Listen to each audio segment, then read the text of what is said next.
Tɔgbɛ Aménétsiagbé enwale do zigerea ameɖewo gblɔna be ne wonye kristotɔa be yole do gbe ɖa ne Yesua nuko le via yewo kpɔnɛ, ame ɖewo do gbe ɖa ɖe Maria nuko le via yewo kpɔnɛ wa alo Muslim tɔ ame sia ame gblɔna be nuko do gbe ɖa yewo kpɔnɛ enu ya vodu sumɔtɔ tsã ame ko do gbe ɖa yewo kpɔnɛ fifia wogblɔna be kristotɔ gblɔna be Santana tsã wɔna ŋkunu alo nenamenu vɔ la gbatɔ xɔe le asi o. Be míabia se bena ɖe gɔmesese alo ŋufiɔfiɔ ke le go wɔme yewo la fiɔ ye amewo la trɔ va wobe mɔ dzi alo mabu. Efonye ma gblɔ nya ɖeka nɔ be míaƒe dekɔnu ɖeke mena nua me, trɔ ɖeke mena nua me gaxɔnɛ le ame si o. Vɔ nenye be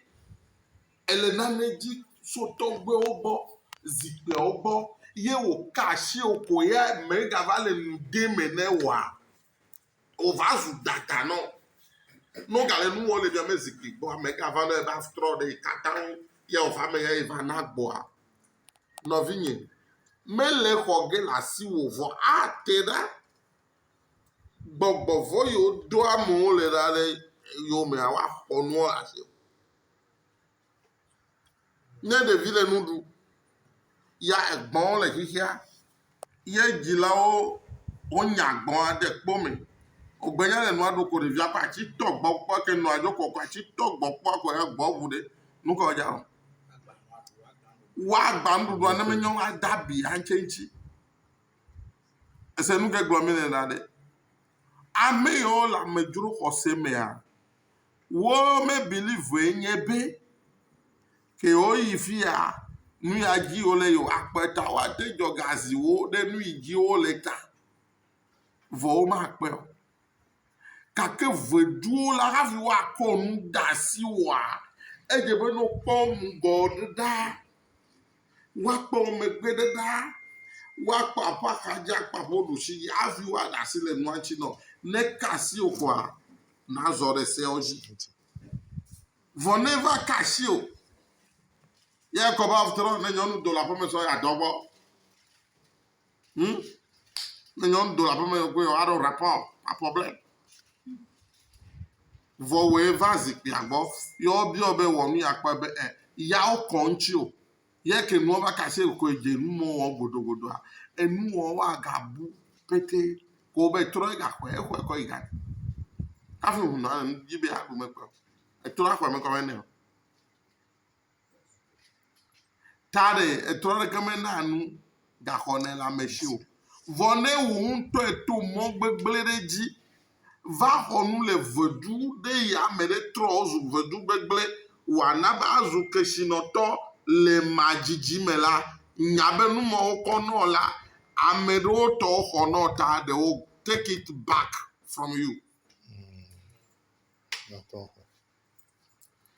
Ame ɖe le zɔ gbɔnɔ bo be ne ɖo du eme fifia o gama nyɔ ko azu gatɔ ya zu gatɔ ke ɖo be ƒle nu yi wɔke wowɔe nɔ within 1 week 2 weeks la le tsi ɖeka la zu millionaire evonye they will take it back from you. Ame ɖe tɔ yɔ ƒoƒui kɔnɔ abe sɔdzɔdzɔ ta ne megava le yi va le kɔ nua wɔ le gama koa wobe abe megava na ame o lo enyia megava na nyi keke me bala ne o lo so woɖo la xɔe agakɔe na ame bubu trɔ va zero enu manyɔmanyɔ la nɔ dzɔdzɔ le aƒewo me gake mia tɔgbo me mawu aya la woto na mɔ ɖe dzi be ne ka asi wòa akɔ wɔ nane ne ɖui vɔ ne gale wo subɔ ɖe ɖoɖo nu agana vi ɖe wo ŋutɔ tɔ wo kɔ ɖe na me vɔ ame yiwo ke zã ɖa gbɔgbɔ ɖewo kɔ ɖe na me wozuna kesinɔtɔ la efonye esɔdzɔdzɔ me ge ɖa they will take it back from you ko be trɔ nana nua me gaxɔ nenema nua ame ɖewo gbɔ be ebe yeve biɔ nu vodu be ele dɔ me ne vodua wɔ ye exɔ promotion gadzi na ya yava ovosa yava nan be egbon tsa be le PV yo me PV ava yivɔ nkpɔ ɖeke be nu biɔbiɔ nyi be ne va kpɔ ɖeke be nu etutu gbɔa vodoa ɔdɔa eve gɔa ɖe ne va kpɔ ɖeke be nu si gbe pe tɔn alo pe ne yo mea ɖe ela yi fun la va tu gbedoa ela do dzesi be vodoa ɔdɔ na ya. Nu ɖeka me dzi be va gblɔ so nya ya tsi evivi ŋutɔ. Ne yi ɖe vodu gbɔ ye va kata wo ne be ne na ya zɔ amegã le dɔ me. Ne te na yi xɔ amegã me ɖoƒe ya wɔ nu ya le ne vodua le me yi ge. Ekpɔ me hunɔ ɖe sia ɖe le gbeɖiɖi se o lo. Tanya ke gblɔ ya dzi ko ya do gbe la. Vɔ na me ke le gbeɖiɖi se ne gblɔ va gɔ teƒe ma de kasi o. Agblɔ no straight.